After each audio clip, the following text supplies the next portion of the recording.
สบายทุกคนมีหลายคนบอกจอยว่าจอยเฮ็ดวันชมวิวจอยคือเป็นหลังคาใส่แดงก็คือมื้อนี้สิพามาเบิ่งใน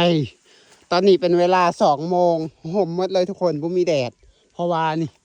มีต้นไม้บังแดดอยู่แบบนี้นะก็เลยบ่ต้องเฮ็ดหลังคาใส่ก็ได้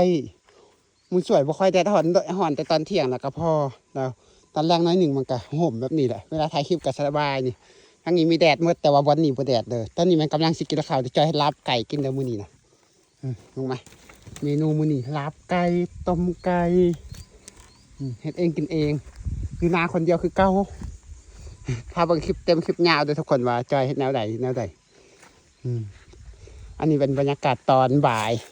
จอยหาก็จะกินข้าวได้ตั้งแต่เช้ามาจอยยังบ่ทันได้กินข้าวเธอตื่นเช้ามาจอยกับแม่นเลาะหาถ่ายคลิปนู่นนี่นั่นนี่ถ่ายไปเรื่อยสุดท้ายแล้วบ่ได้กินข้าวซ้ำเพราะว่า